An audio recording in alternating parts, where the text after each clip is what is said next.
فالحنيفية هي الدين القيم وهي التي أمرنا الله بها نحن المسلمين. Le Cheikh l'Islam, Ibn Taymiyyah a dit ceci.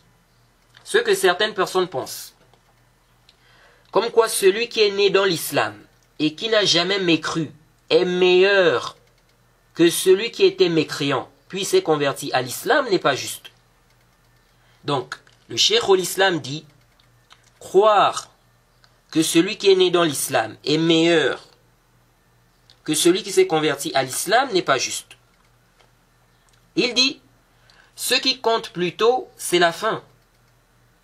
Celui d'entre les deux qui aura le plus ou qui aura plus de crainte envers Allah, celui d'entre les deux qui aura plus de crainte envers Allah, à la fin de sa vie, sera le meilleur. Vous voyez? Donc, c'est la crainte qui compte. C'est la fin qui compte. Ce n'est pas un problème de je suis né dans l'islam, tu t'es converti à l'islam. Non, c'est un problème de crainte. C'est un problème de fin. Et vous êtes sans ignorer qu'Allah a dit Inna akramakum indallahi atqakum. Sourate 49 au verset 13. Allah dit, selon une traduction rapprochée, le plus noble d'entre vous auprès d'Allah est le plus pieux. Le plus noble d'entre vous auprès d'Allah est le plus pieux. Le plus pieux. Point final. Donc, ce n'est pas un problème de je suis né dans l'islam, tu t'es converti à l'islam. Non, c'est un problème de crainte. C'est un problème de faim. Et à cause de cette conception, donc le fait de croire que celui qui est né dans l'islam est meilleur que celui qui s'est converti à l'islam, combien sont ceux-là qui ont rejeté la vérité? Tout simplement parce que cette vérité provient de quelqu'un qui s'est converti à l'islam. Tu vas voir des gens qui vont dire celui-là s'est converti à l'islam. Nous sommes nés dans l'islam. Qu'est-ce qu'il va nous enseigner? Il s'est converti à l'islam devant nous là. Hier là. Qu'est-ce qu'il va nous apprendre concernant l'islam? Vous voyez? Mais ce n'est pas un problème de il s'est converti à l'islam, tu es né dans l'islam. Non, c'est un problème de ilm. C'est un problème de science.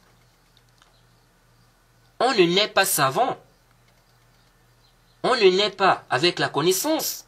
La connaissance est une chose qui s'acquiert. Donc il faut apprendre. Tu es né dans l'islam.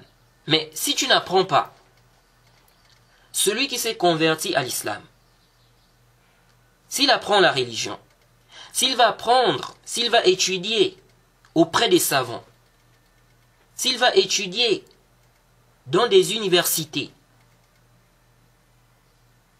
si toi tu n'apprends pas, mais c'est évident, vous n'êtes pas pareil.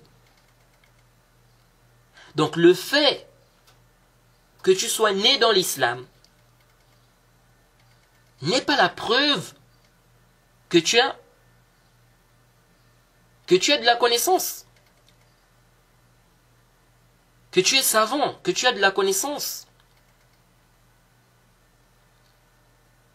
ou que tu as la connaissance. Ce n'est pas du tout une preuve. Vous voyez?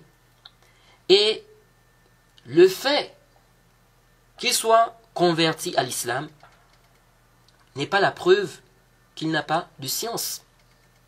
Ce qui compte, c'est le ilm, c'est la science. Celui qui a de la science, celui qui a le ilm, il a le ilm. Qu'il soit né dans l'islam ou qu'il soit converti à l'islam. Ça c'est clair. Donc, lorsque tu dis je suis né dans l'islam, mais ce n'est pas du tout un argument. tu es né dans l'islam, est-ce que tu es né avec la connaissance? On est ignorant, on ne naît pas avec la connaissance. On est ignorant. Allah a dit Wallahu akhrajakum min butuni ummahatikum la ta'lamuna shay'a. Sourate 16, au verset 78, Allah dit, selon une traduction rapprochée, et Allah vous a fait sortir des ventres de vos mères dénués de tout savoir. Donc, on est tous ignorants. On est tous ignorants. Ensuite, on apprend. La science est une chose qui s'acquiert. Donc, le fait d'être né dans l'islam ne signifie pas que tu as la connaissance. Tu n'es pas né avec la connaissance de l'islam.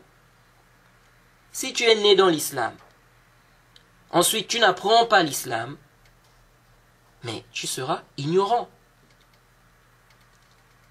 Et lorsque ce genre de langage provient de quelqu'un vraiment qui n'a pas du tout étudié, on peut encore comprendre. Mais lorsque ça provient de quelqu'un qui est censé avoir étudié, quelqu'un qui a au moins étudié, alors là, c'est vraiment étonnant. Parce que vous allez voir même des frères, des gens qui ont étudié, avoir ce genre de langage. Je suis né dans l'islam. Lui s'est converti à l'islam. Il ne peut pas m'enseigner ceci ou cela. Et d'autres même utilisent ce genre de propos, mais là maintenant, dans un autre contexte, il y en a qui vont te dire je suis musulman, ça fait 3 décennies. Je suis musulman, ça fait des années, des années. Un tel s'est converti en telle année. Donc il ne peut pas m'enseigner. Il ne peut pas, n'est-ce pas, me montrer ceci ou cela. Un tel s'est converti en 2007. Moi je suis musulman, ça fait 3 décennies. Et donc, il ne peut pas m'enseigner ceci ou cela. Ça c'est Shuf al-Jahl mahd. Ça c'est de la pure ignorance. Ça c'est le langage des ignorants. Ce qu'on regarde, ce sont les preuves. Si on t'a montré que là, ce que tu as dit n'est pas vrai, voilà le dalil, voilà les paroles des savants, tu te dois d'accepter cela.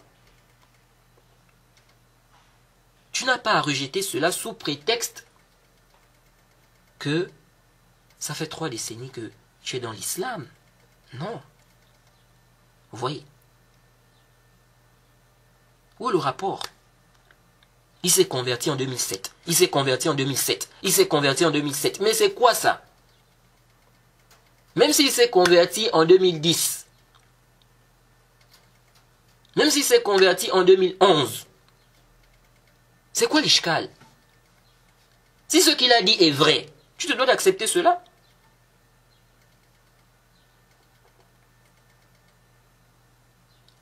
Le fait de s'être converti en 2007, ça empêche d'apprendre la religion, ça empêche d'avoir la connaissance, ça empêche de connaître quelque chose que toi tu ignores.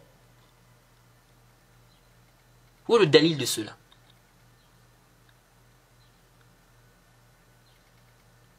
Abu Huraira s'est converti à l'islam en quelle année? Il s'est converti à l'islam tardivement. Tardivement.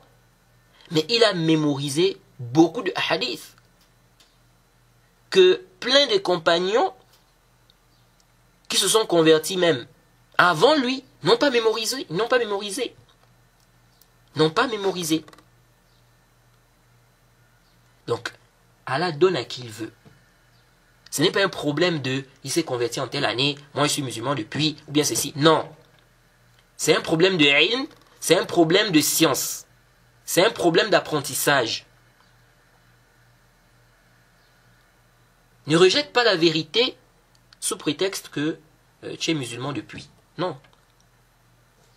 Ça, c'est le langage vraiment des ignorants, en fait. Et j'étais vraiment étonné. J'ai écouté un audio d'un frère qui est censé avoir étudié. Je dirais même qui a étudié. Il dit, lorsque moi je me suis converti à l'islam, un tel n'était pas encore musulman. Donc ce n'est pas lui qui va m'apprendre ceci ou cela. Ishahaza. Ishahaza. C'est quoi ça? Vraiment les gens sont terribles quoi. Tu t'es converti à l'islam. Ça fait très longtemps. En quoi cela est un argument devant la vérité? Je suis né dans l'islam. En quoi cela est un argument devant la vérité? Bref, on revient sur les propos du Cheikh al-Islam Ibn Taymiyyah. Il dit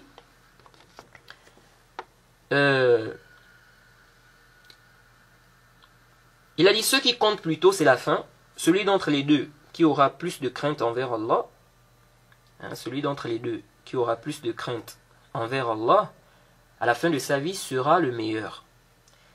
Car c'est connu que les premiers musulmans parmi les muhajirin et les ansar qui ont cru en Allah et en son messager après leur mécréance sont meilleurs que leurs enfants qui sont nés dans l'islam et les enfants d'autres personnes en dehors d'eux. Vous voyez, on sait tous qu'Allah a fait les éloges des muhajiroun et des ansar dans le Coran.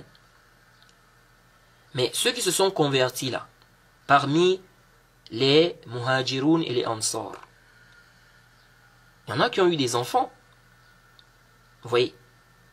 Mais qui est meilleur? Les muhajiroun et les ansar, qui ont été mentionnés dans le Coran et à qui Allah a fait des éloges, ou bien leurs enfants? C'est évident. Donc le Cheikh al-Islam dit que c'est connu que les premiers musulmans parmi les muhajirin et les ansar qui ont cru en Allah et en son messager après leur mécréance, donc ils se sont convertis à l'islam, il dit c'est connu qu'ils sont meilleurs que leurs enfants qui sont nés dans l'islam. Pourtant leurs enfants là sont nés dans l'islam. Vous voyez, le Cheikh al-Islam dit d'ailleurs, celui qui a connaissance du mal et l'a goûté, puis prend connaissance du bien et le goûte, il se peut que sa connaissance du bien et son amour du bien, ainsi que sa connaissance et sa haine pour le mal, soient plus complets que ceux de celui qui n'a pas connu le bien et le mal et qui ne les a pas goûtés comme l'autre les a goûtés. Vous voyez. Ensuite, il dit, d'ailleurs, celui qui ne connaît pas le bien, il se peut que le mal lui parvienne, il ne saura pas que c'est un mal. Soit il commettra ce mal, soit il ne va pas le réprouver comme le réprouve celui qui le connaît. Il dit, c'est pourquoi Omar a dit, les cordes de l'islam seront défaites les unes après les autres lorsque grandiront dans l'islam ceux qui n'ont pas connu la jahiliya. Fin de citation. Bon, ce récit qu'on rapporte de Omar, comme ça, on ne le trouve pas en fait. Les gens citent ça souvent, mais on ne le trouve pas. En tout cas, moi je n'ai pas, avec toutes les recherches que j'ai eu à faire, je ne l'ai pas trouvé. Mais il y a un autre récit, allant dans le même sens, toujours de Omar, qui est, n'est-ce pas, qui est rapporté en fait de Omar. Jaïd. Bref, on retient qu'il est important de connaître le mal. Ça permet de voir la grande valeur du bien dans lequel on est.